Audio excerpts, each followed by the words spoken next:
Hello, नमस्कार, आदाब, सत श्री अकाल और सलाम अलैकुम। मैं हूं मोहम्मद अहमद काज़मी, लेकर आया हूं आपका पसंदीदा कार्यक्रम आपके रूबरू।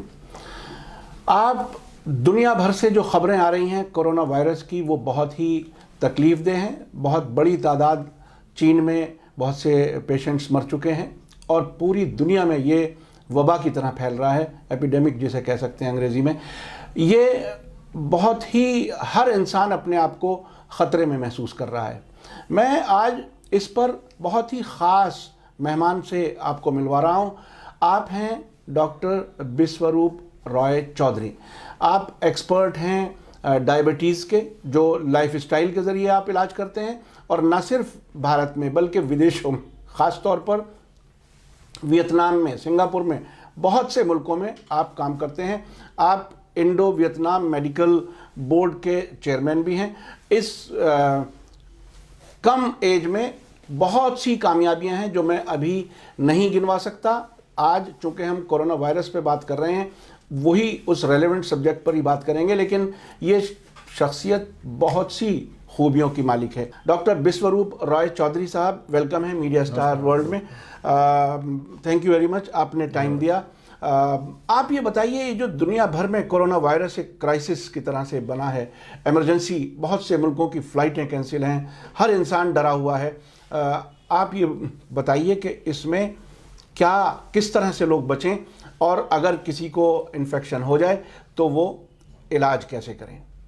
बड़ा सिंपल है। पहले तो चलते हैं 1 मिनट में कोरोना वायरस है क्या। बचपन से अभी तक हम सबको कहीं ना कहीं, कभी ना कभी, हमेशा हज़ारों बार फ्लू हुआ होगा, जुकाम हुआ होगा।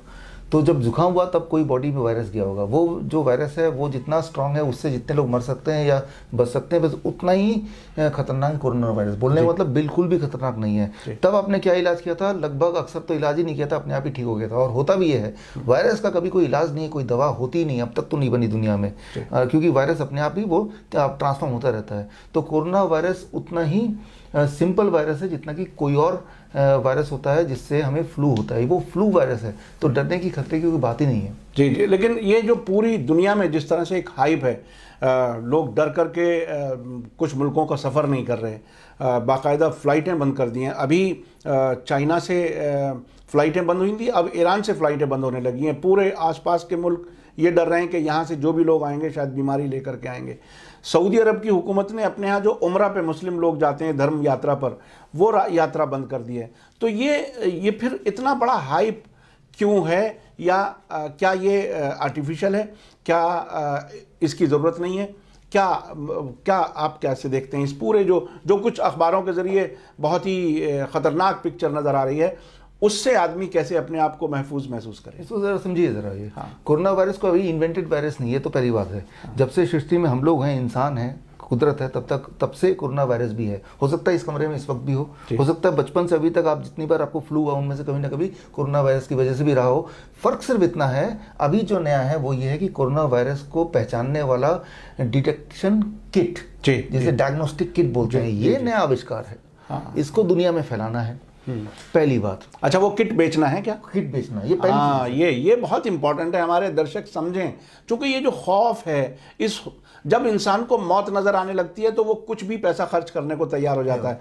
तो ये जी आप बताइए। पहली चीज़ है, जब वो किट नहीं था तब भी कोरोना वायरस था, हम जिंदा हैं और आगे भी रहेंगे, पहली बात। दूसरी बात, इसके अभी वैक्सीन्स के लिए एडवांस जा रहा है, सारे देशों का बजट बन रहा है। जैसे ट्यूबरकुलोसिस का, HIV का, सबका बजट हमारे देश में, सारे देशों में। और वो एक मोटा पैसा आपके और मेरे टैक्स के पैसे से हर साल जाता है। वो हमेशा के लिए जाता रहेगा जब तक कि ये देश है या बाकी देश हैं। तो मतलब हमेशा के लिए एक परमानेंट इनकम का ये जरिया बनने जा रहा है। जैसे बाकी HIV के केस में हुआ, तो वैसे ये बनने जा रहा है। तो इसके लिए इतना मार्केटिंग तो चाहिए होगा। हाँ, तो ये मार्केटिंग है इसका मतलब। तो ये एक बात ये भी कही जा रही है, मुझे नहीं मालूम, मैं चूँकि पॉलिटिकल साइंस एक तरह से पढ़ के और पत्रकारिता करता हूँ, कुछ ये भी कहा जा रहा है कि वुहान शहर में, चाइना के, वहाँ बायोलॉजिकल वॉर का एक एक्सरसाइज अमेरिकन ने किया था पिछले दिनों, और उसके बाद वहाँ अमेरिकन जो कॉन्सुलेट है उसके एक बैकयार्ड में कुछ ऐसे प्लास्टिक के डब्बे मिले हैं जिन पर चाइना के लोग कह रहे हैं कि हम उसको इन्वेस्टिगेट करेंगे कि हो सकता है इन्होंने ही ये फैलाया हो। तो क्या ये इसमें कोई पॉलिटिकल वेंडेटा किस्म की कोई चीज़ भी हो सकती है? क्या ये सिर्फ मार्केटिंग तक है? क्या ये अमेरिकन कंपनियां हैं जो ये बना रही हैं किट्स? कौन बना रहा है? कौन इसका सबसे ज़्यादा फ़ायदा उठाने की कोशिश कर रहा है? देखिए, इसका सबसे फ़ायदा जाहिर सी बात है वो तो यूएस को ही होने वाला है। हाँ। और अगर शुरुआती तौर पर देखें, ये जो कहानी आप देख रहे हैं सारा कुछ ऐसा आज से कुछ साल पहले हुआ था, समझने के लिए 1984 में हुआ था, जब इसी तरह से HIV वायरस का पहली बार आविष्कार बोलूँगा, होता तो सदियों से था, लेकिन कि HIV नाम का वायरस है आइडेंटिफाई हुआ था। तब दो देशों ने आपस में पूरे दुनिया के सामने मेमोरेंडम साइन किया कि ऑफिशियली कि इस HIV से पूरे दुनिया में जो भी व्यापार होगा हम दो देश फ्रांस और यूएस आधा आधा कर लेंगे। तब और उसके बाद से अभी, और HIV को इतना खतरनाक बताया था कि अगर रुमाल भी किसी के पास पहुंच जाएगा तो उसी से वो बीमार हो जाएगा। ऐसा कुछ नजर तो नहीं आया? मैं आपको एक बात बताता हूँ, 1984 जब से कि इसका आविष्कार वर्ड मैं यूज कर रहा हूँ HIV का, तब से लेकर अभी तक एक भी पेपर, आप में से व्यूअर्स कोई भी ऐसा एक रिसर्च पेपर निकाल दो जो ये साबित कर पाए अभी तक कि HIV वायरस इंसान ह्यूमंस के बॉडी में कभी पाया गया हो। एक भी पेपर अभी तक ऐसा कोई रिसर्च पेपर आया ही नहीं है। अच्छा, क्या कोई HIV से कोई मरा भी नहीं है क्या? HIV वायरस बॉडी में हो या HIV से कोई मरा हो, हाँ दोनों चीजें, इनमें से कुछ नहीं है ऐसा। एड्स से मरा है, एक्वायर्ड इम्यूनोडेफिशिएंसी सिंड्रोम। जी। एड्स एक बीमारी का नाम है। उसका मतलब है सिंपल भाषा में इम्यूनिटी का कम हो जाना। उससे लोग मरे हैं, लेकिन उसका कारण HIV है ऐसा साबित करने वाला एक पेपर नहीं है। आप ढूंढिए। ये देखिए कितना HIV पर मेरी उम्र तकरीबन 60 के आसपास है। हमने नौजवानी में HIV के बारे में इतना सुना था और इतना खौफ था, इतने डरे हुए थे लोग। डॉक्टर साहब आप बता रहे हैं, उसकी हकीकत ये थी कि आज तक एक भी पेपर नहीं मिला और एक भी कोई HIV से मरा नहीं। ये देखिए पूरी दुनिया में कारोबार करने वाले लोग इंसानों की जिंदगियों से कैसे खिलवाड़ करते हैं। जी आप अपनी बात जारी रखिए। हाँ, तो वो तब था दो पार्टनर फ्रांस एंड यूएस। अब दो पार्टनर हैं, वो चाइना और यूएस। जी ठीक है ना। अब तब जो बैकग्राउंड था तब था वो साउथ अफ्रीका था कि अफ्रीका में फैला हुआ है, याद कीजिए। जी ठीक है। लेकिन अफ्रीका के जो प्रेसिडेंट थे MBकी, राइट, उस वक्त के, तो उन्होंने तभी ऐलान कर दिया था वर्ल्ड वाइड कि HIV से एड्स नहीं होता है और हम इसको नहीं मानते। हुआ क्या, उनका तख्ता पलट हो गया एकदम से। नेल्सन मंडेला के बाद सेकंड प्रेसिडेंट वही थे। बिल्कुल। तख्ता पलट का कारण क्या आप जान लीजिए, HIV था उसका तख्ता पलट। जैसे उन्होंने अनाउंस किया, ये बहुत ही बड़ी बात आप रिवील कर रहे हैं। मैं समझता हूँ हमारे जो दर्शक हैं, जो अब तक मैं पॉलिटिकल बातें आपको अब तक बताता रहा हूँ, सच्चाई बताने की कोशिश करता रहा हूँ। डॉक्टर चौधरी, आपको मेडिकल साइंस में किस हद तक होता है वो आप बता रहे हैं जी, कोरोना वायरस के बारे में। तो आप समझ सकते हैं कि ये जो इसका खेल इतना बड़ा है कि किसी प्रेसिडेंट का तख्ता पलट तक भी हो सकता है। जी। और इसमें जैसे अभी देख रहे हैं कि चाइना में बहुत नुकसान हो रहा है, बिजनेस बंद हो रहे हैं, वो छोटा सा एक प्राइस उनको पे करना पड़ रहा है। जीवन भर का एक बीमा सा हो गया कि पूरे दुनिया के लोग, सारे के सारे देश, 200 देश एक बजट तैयार कर लेंगे। भारत में भी बजट तैयार हो जाएगा। हर साल इतना बजट का वैक्सीन आने हैं, दवाई आनी, डायग्नोस्टिक किट आना है। वो फिर आएगा कहाँ से? ये दो पार्टनर है ना, चाइना और यूएस। तो आगे की जिंदगी अपना वो आगे का इकोनॉमिक्स बना रहे हैं। थोड़ा लॉस हो रहा है लेकिन दैट इज द इन्वेस्टमेंट। लेकिन अभी तक के जो इन्फेक्शन के केसेस जो आए हैं वो चाइना के मैक्सिमम आए हैं, अमेरिका में कहीं नजर नहीं आ रहा है, यूएस में। तो उसका क्या रीजन हो सकता है, क्यों है ऐसा? और चाइना खुद अपने आप को एक तरह से, अगर आपकी बात सही है तो विक्टिम प्ले कर रहा है, एक तरह से। तो वो विक्टिम प्ले कर रहा है एक बहुत बड़े कारोबारी फायदे के लिए। ये किस तरह से, ये जरा आप बताइए। देखिए, पिछली बार जो था, आपको इसको समझने के लिए बार बार मैं पीछे के एग्जाम्पल को ले जा रहा हूँ उसको, क्योंकि वो सारा क्रोनोलॉजी आप समझ सकते हैं।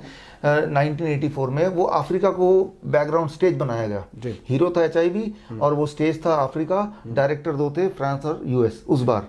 और अफ्रीका में होने की वजह से एक ऐसा कॉन्टिनेंट जहाँ के लोगों का बिजनेस आने से कोई फायदा नहीं हो रहा। तो हुआ क्या, वो एक्सपोज होते होते रह गया। MBकी ने बोल दिया, लेकिन उसका तख्ता पलट करके उसको वहीं दबा दिया गया। तो इस बार अब ग्राउंड वही वाला देश होना चाहिए जिस देश को फायदा हो रहा है। तो ग्राउंड उन्होंने अपना ही चुना कि China let it be ground, rather than कोई ऐसा देश चुनते जो कि एक इंडिपेंडेंट अपने यहाँ ही एक्सपेरिमेंट करके अपनी मार्केट एक तरह से। अब देखिए ना, मरे कितने लोग हैं किसी भी एक वायरस से। कोई भी सिंपल से सिंपल वायरस से दुनिया भर में, अब ट्यूबरकुलोसिस की बात करते हैं, बैक्टीरिया से हर साल 15 लाख लोग मरते हैं। जी। अब आप गिनती बताइए कितना है, 200, 400, 1000, 2000, 3000, 4000 कोरोना वायरस जो बोल रहे हैं। जबकि हर साल पूरे दुनिया में 15 लाख लोग नए लोग मरते हैं ट्यूबरकुलोसिस से। जी। भारत में हर साल 5 लाख लोग मरते हैं हर साल। ये आंकड़े गवर्नमेंट के आंकड़े हैं ट्यूबरकुलोसिस से, राइट, उसके बैक्टीरिया से। और टीबी जिसे कहते हैं आमतौर तो पर, टीबी तो कोरोना वायरस से 1000 गुना ज्यादा डेंजरस, खतरनाक। जी जी जी, बिल्कुल। तो उसके बारे में तो कोई प्रिवेंशन नहीं हो रही, जी, ठीक है ना, क्योंकि उसका बिजनेस बन चुका है, उसकी दवाइयां आती हैं हजारों करोड़ों की, और वो दवाइयों का खेल एक अलग बात है। यानी कुल मिलाकर के खेल ये है कि कोई एक नई बीमारी इन्वेंट की जाए, और उसका इलाज भी महंगा होना चाहिए ताकि उनकी कमाई बहुत अच्छे से हो सके। तो ये इसमें भारत को आप कहाँ पाते हैं? क्या भारत, हालांकि यहाँ अभी ज़्यादा केसेस आइडेंटिफाई नहीं हुए हैं, लेकिन भारत के लोगों को अगर कोई एहतियात करनी है वो क्या करें, और मेंटली वो किस चीज़ को सही समझें, कैसे, मतलब एक तरह से हम एजुकेट करने की बात कर रहे हैं। आम तौर पर भारत के लोगों को क्या करना चाहिए? हालांकि सभी दुनिया भर में हमारे देखने वाले हैं जो हिंदुस्तानी ज़बान जानते हैं। आप ये बताइए कि क्या इसकी कोई एहतियात उन्हें करनी है, क्या करना चाहिए? देखिए, कोई भी वायरस हो, उसका नाम आज कोरोना वायरस होगा, दो साल पहले डेंगू था, 1 साल पहले चिकनगुनिया था, H1N1 था, नीपा था, जीका था, आगे भी नाम आएंगे। जी जी जी। तो मैं सबका सोल्यूशन एक बताता हूँ 1 मिनट में। जी जी। स्टेप 1, जैसे ही पहला साइन ऑफ फ्लू का पहला साइन की बुखार हो गया, जुकाम हो गया, पहली बार जैसे आपको अंदाजा हो, इमीडिएटली आप 3 स्टेप लीजिए। Step 1, day 1 we call it liquid diet. Liquid में क्या है कि आपका जो बॉडी वेट है, right, that is divided by 10, right, divided by 10, right. Let's say मेरा बॉडी वेट है 70 kg, डिवाइडेड बाई 10 कितना हुआ? 7 ग्लास मुझे नारियल पानी पीना है, और 7 ग्लास ही मुझे पूरे दिन में सिट्रस फ्रूट जूस पीना है। सिट्रस मतलब ऑरेंज है, पाइनएप्पल है, इनके जूस पीना है, और कुछ नहीं खाना है। पहला दिन, डे 1 हो गया। अब डे 2, कल का दिन, जैसे ही आप ये करेंगे ना, फीवर वगैरह वहीं रुक जाएगा, 101 से पार जाएगा ही नहीं, दवा ना लें उसके आगे जाएगा नहीं। इतना फीवर होना आवश्यक है ताकि वायरस से लड़ पाए। वायरस फीवर में ही भागता है, मरता है, जान लीजिए, राइट। स्टेप 2, डे 2, अगले दिन आपको कर लेना है, I call it fluid diet. पहली बात तो फॉर्मूला मैंने आपको बताया, आपका बॉडी वेट डिवाइड बाई 20 कर लीजिए, राइट। लेट्स से आपका body weight 80 kg divide by 20 करेंगे तो कितना होगा? 4 ग्लास। 4 ग्लास कोकोनट वाटर और 4 ग्लास ही सिट्रस फ्रूट जूस, आधा, राइट। नंबर 1। नंबर 2, आपका बॉडी वेट इंटू 5 कर लीजिए। जैसे मेरा बॉडी वेट 70 इंटू 5 कितना होगा? 350 ग्राम। इतना आपको टमाटर और खीरा खा लेना है कभी भी पूरे दिन भर में। ये होगा डे 2 में, बस इतना ही करना है, and that becomes a medicine. अब डे 3 में चलते हैं। तीसरे दिन तक आप लगभग ठीक हो चुके होंगे। तीसरे दिन का फॉर्मूला कुछ ऐसा है, ब्रेकफास्ट का 12 बजे तक का आपका body weight divided by 30, body weight 90 है तो डिवाइड बाई 30 कितना हुआ? 3 ग्लास कोकोनट वाटर और 3 ग्लास सिट्रस फ्रूट जूस 12 बजे तक। और लंच में वही खीरा और टमाटर कितना, जो फॉर्मूला मैंने कल का बताया था। और डिनर आपका नॉर्मल डिनर होगा, क्योंकि तब तक आप ठीक हो चुके होंगे। तो ये बड़ा सिंपल सटीक, हर बार ये काम आता है। ये चिंता नहीं करें वायरस का नाम क्या, कुछ भी वायरस का नाम हो, the moment you do it, all the virus they can not stay in your body more than 72 hours. Simple. ये बहुत ही आपने काम की बात बताई। देखिए दर्शकों, ये समझ लीजिए कि नेचर ने जो इलाज के रास्ते बताए हैं उससे बेहतर दवाइयाँ, गोलियाँ नहीं हो सकती। जैसा कि आपने बताया कि ये नई बीमारियों को इन्वेंट करना, उनके इलाज करना, मैं आपसे मिलकर के मुझे बहुत ही इसलिए भी अच्छा लग रहा है कि हम पब्लिक गुड में हम कुछ चीज़ें लोगों तक पहुंचाने की कोशिश कर रहे हैं। कुछ और भी अगर आप बताना चाहें तो मैं समझता हूं हमारे व्यूअर्स बहुत ही दिलचस्पी से देख रहे हैं। आप और इस तरह की किसी बीमारी में फंसे ही नहीं, उसके लिए क्या कर सकते हैं? देखिए, बीमारी 2 तरह से होती है इंसान को, सिर्फ 2 ही तरह से हो सकती है। एक तो होता है इन्फेक्शियस डिजीज, जो अभी तक बात कर रहे थे, वायरस है, पैथोजेंस हैं, बैक्टीरिया हैं, वो दुनिया में करीब 3,20,000 तरह के हैं। तो 3,20,000 तरह के दवाइयाँ, इंजेक्शन, वैक्सीन तो आप ले नहीं सकते, राइट। तो जब भी कभी बीमार पड़े तो 3 स्टेप मैंने बता दिया।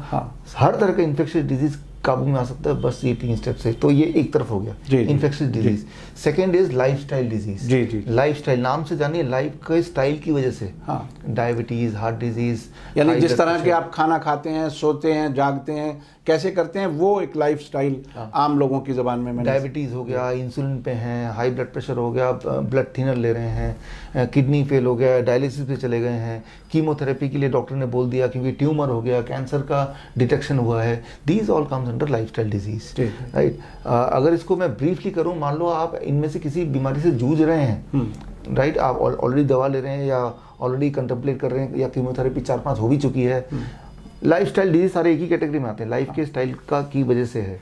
तो उसको ठीक करने के लिए भी लाइफ के स्टाइल को ही बदलना पड़ेगा। जी, नाम से क्लियर है ना, लाइफस्टाइल डिजीज। तो स्टाइल बदल दो, डिजीज गायब हो जाएगी। जी जी जी जी। तो क्या करना पड़ेगा उसके लिए मैं आपको 1 मिनट में 3 स्टेप जी जी बताता हूँ। बताइए बताइए, नहीं आप बताइए तो डिटेल। स्टेप 1, 12 बजे तक जो भी आप खाएंगे, let it be 3 to 4 kind of fruits. वो कोई भी हो सकता है, वो आम हो सकता है, पपीता हो सकता है, वो केला हो सकता है, तरबूज, खरबूज। आप बोलेंगे मैं तो डायबिटीज पेशेंट हूँ, तो मीठा फल जरूर खाइए, खूब सारा, जैसे ग्रेप्स हैं, चीकू है। कितना खाना है? आपके बॉडी वेट इंटू 10। मेरा बॉडी वेट है 70 kg, इंटू 10 कितना हुआ? 700 ग्राम कम से कम बोल रहा हूँ। 700 ग्राम या उससे ज़्यादा बन जाएगा ये दवा। 700 ग्राम से कम खाऊंगा तो ये बन जाएगा सिर्फ खाना, फूड। फ्रूट सभी खाते हैं, लेकिन एक क्वांटिटी के बाद इट वर्क्स है कि मेडिसिन। 12 बजे तक कुछ और नहीं खाना है, पराठे नहीं खाना है, रोटी नहीं खाना, चाय नहीं पीना, ब्रेड नहीं खाना, नूडल्स वगैरह कुछ नहीं। मैं भूखे नहीं रहने बोल रहा हूँ, मैं बोल रहा हूँ ज़्यादा खाइए लेकिन फ्रूट्स। स्टेप 1। स्टेप 2, जब भी कभी लंच और डिनर के लिए बैठेंगे, 2 प्लेट लेके बैठें, प्लेट 1 एंड प्लेट 2। प्लेट 2 में आप अपने मर्जी का जो भी डालना चाहें डाल दीजिए, रोटी, सब्जी, दाल, चावल, उल्टा सीधा सब डालिए, जो खाते रहते हैं, डोसा, इडली। उसको छूने से पहले प्लेट 1 फिनिश करना पड़ेगा। बड़ा सिंपल, 3 से 4 तरह की सब्जी रख लीजिए जो कच्चा खा सकें, टमाटर, खीरा, मूली, गाजर, और इंटू 5 आपका बॉडी वेट इंटू 5। मेरा बॉडी वेट 70 kg इंटू 5, 350 ग्राम प्लेट 1 खाना है या इससे ज़्यादा खाना है, तब ये मेडिसिन है। अब खाइए जो भी खाना है। आप बोलेंगे इतना सारा खा लूँगा तो भूख ही नहीं रह जाएगी। पहले 2-3 दिन ऐसा ही होगा, उसके बाद जितना आप प्लेट 1 ज़्यादा खाएंगे उतनी मेटाबॉलिज्म रेट बढ़ेगी और उतना ही ज़्यादा भूख लगेगा, और प्लेट 2 जो कि स्टैंडर्ड कुक्ड फूड है वो और ज़्यादा खा पाएंगे। जी जी जी। तो ये दूसरा स्टेप। और फाइनल स्टेप, सिर्फ 2 चीज़ छोड़ दीजिए अपने जीवन से।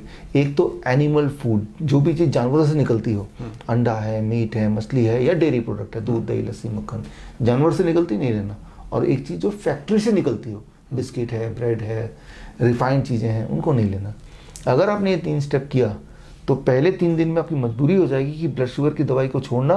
इंसुलिन है तो उसको 50% कम से कम टेपर करना। विदिन 1 वीक आपको ब्लड प्रेशर की दवाई को टेपर करना, और 15 दिन के अंदर ब्लड प्रेशर मेडिसिन छोड़ना मजबूरी हो जाएगी, because blood pressure will go to low. And same within 1 month your angina, heart में पेन है तो वो अक्सर मैंने देखा 90% गायब हो जाता है, नहीं तो 1 महीने की जगह 2 महीने लग जाएगा। कैंसर टेक्स लॉन्गेस्ट टाइम और 6 months to 9 months। तो this is not just a prevention diet, this is a curative diet. Be with this diet for rest of your life. अगर कोई बीमारी है तो चली जाएगी, और अगर नहीं है तो आएगी नहीं। बहुत बहुत शुक्रिया डॉक्टर बिस्वरूप रॉय चौधरी साहब, आपने वक्त दिया हमारे व्यूवर्स को। मैं समझता हूँ बहुत ही एजुकेशनल है, और हर आदमी सेहत के साथ लंबी ज़िंदगी जीना चाहता है। अगर ये कुछ बुनियादी चीज़ों पर आप अमल कर लें तो मैं समझता हूँ बहुत ही सभी लोग फ़ायदा उठाएंगे। और ख़ास तौर पर आज जो कोरोना वायरस का एक हाइप बना हुआ है, डर है, खौफ है, उससे भी आप बच करके जी सकते हैं और दूसरों को भी जीने का रास्ता दिखा सकते हैं। इसी के साथ मुझे दीजिए इजाज़त। धन्यवाद, शुक्रिया। जय भारत, जय हिंद।